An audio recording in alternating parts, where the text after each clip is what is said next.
युद्ध शुरू होने से पहले परशुराम जी कर्ण से क्यों मिलने आए थे? भगवान परशुराम ने कर्ण को अर्जुन के बारे में क्या बताया था, जिसे सुनकर कर्ण के होश उड़ गए थे? महाभारत के युद्ध को इतिहास का सबसे बड़ा विनाशकारी युद्ध माना जाता है। इस युद्ध में भारत के हर एक हिस्से से योद्धाओं ने हिस्सा लिया था। आर्यवर्त में ऐसा कोई राजा नहीं था जिसने कुरुक्षेत्र के इस युद्ध में भाग ना लिया हो। धर्म की स्थापना के लिए यह महाभारत का युद्ध लड़ा गया था। इस युद्ध के ऐसे कुछ रहस्य हैं जिनके बारे में ज्यादातर लोग नहीं जानते। तो दोस्तों, अगर अभी तक आपने हमारे चैनल को सब्सक्राइब नहीं किया है तो अवश्य कर ले। तो चलिए दोस्तों, अब करते हैं ज्ञान की बात। तो 12 वर्षों के वनवास और 1 वर्ष के अज्ञातवास के बाद भी दुर्योधन ने पांडवों को सुई के नोक तक की भूमि देने से इनकार कर दिया था। पांडव और भगवान श्री कृष्ण नहीं चाहते थे कि ये युद्ध हो, इसलिए युद्ध शुरू होने से पहले श्री कृष्ण ने दुर्योधन के पास पांडवों के दूत बनकर शांति का प्रस्ताव लेकर गए थे। ये बात तो लगभग सभी लोग जानते हैं, लेकिन क्या आप जानते हैं युद्ध से पहले भगवान परशुराम क्यों कौरव से मिलने गए थे? भगवान परशुराम जब कौरव सभा में पहुंचे तब वहां दुर्योधन, भीष्म, द्रोणाचार्य के साथ उनका सबसे प्रिय शिष्य कर्ण भी वहीं पर उपस्थित थे। परशुराम जी कर्ण, दुर्योधन और सभी कौरव से बोले, बहुत समय पहले दाम्बो भक्त नाम का एक सम्राट हुआ करता था। वो हर रोज सुबह उठकर सबसे बोलता फिरता था कि क्या इस दुनिया में ऐसा कोई योद्धा है जो मेरा मुकाबला कर सकता है, जो मेरा सामना कर सकता है।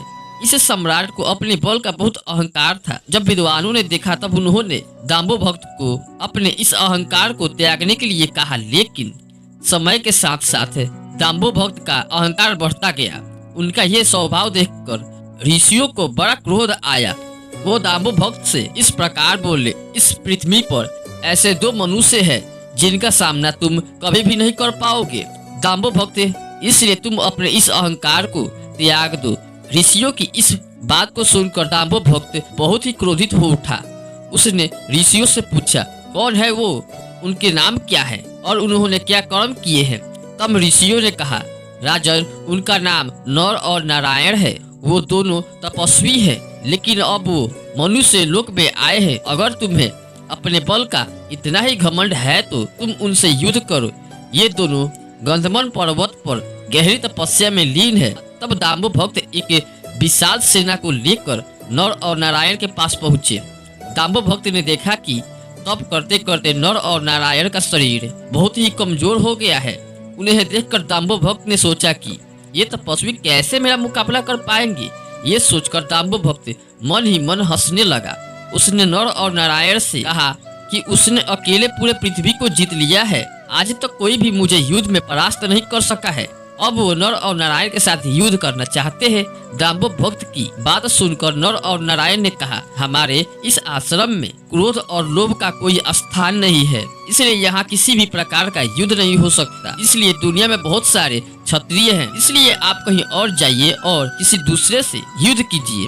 भगवान परशुराम ने कहा कि नर और नारायण के बार बार समझाने पर भी दाम्बो भक्त नहीं माने। वो बार बार उन्हें ललकारता रहा। तब नर ने हाथ में एक मुट्ठी सीख लेकर दाम्बो भक्त से कहा, तुझे युद्ध करने की इतनी ही अभिलाषा है तो आप मूर्ख युद्ध कर। अपने सारे अस्त्र शस्त्र लेकर अपने सेना के साथ तू युद्ध के लिए तैयार हो जा। अहंकार में आकर तुम हमेशा ही मनुष्यों को युद्ध के लिए चुनौती देता रहता है, इसलिए आज मैं तेरे युद्ध करने की अभिलाषा को शांत कर ही दूंगा। ये सुनकर दाम्बो भक्त अपनी सेना के साथ नर पर आक्रमण किया, लेकिन तेज बाणों से उसने उन पर घातक प्रहार किया, लेकिन नर ने दाम्बो भक्त के बाणों को नष्ट कर दिया। उन्होंने अपने तीरों से दाम्बो भक्त को पीट डाला, जिसके बाद वो स्टिका अस्त्र का प्रयोग करते हैं, जिसे काटना असंभव था। महर्षि नर दाम्बो भक्त की आंखों, कानों और नसों को भीन डाला। महर्षि नर द्वारा घायल होकर दाम्बो भक्त ने अपने पराजय स्वीकार किया। तब नर ने दाम्बो भक्त को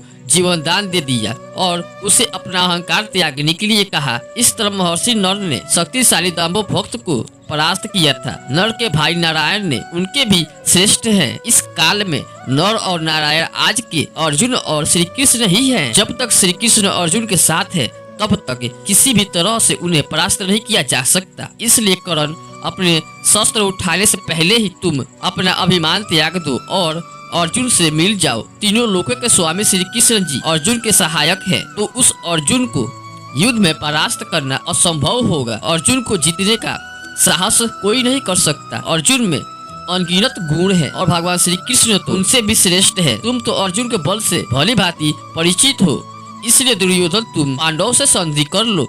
दुर्योधन तुम पांडवों से युद्ध करोगे तो इससे तुम्हारे कुल का विनाश हो जाएगा, इसलिए तुम युद्ध का विचार छोड़ दो। इस तरह युद्ध से पहले भगवान परशुराम ने कौरवों को समझाने का प्रयत्न किया था, लेकिन कौरव उनके इस बात को नहीं माने, जिसके कारण कुरुक्षेत्र में उनका विनाश हुआ। दोस्तों, अगर ये जानकारी आप सबको अच्छी लगी हो तो वीडियो को लाइक करें, चैनल को सब्सक्राइब करें, क्योंकि आपको ऐसा वीडियो हमेशा मिलता ही रहेगा। धन्यवाद।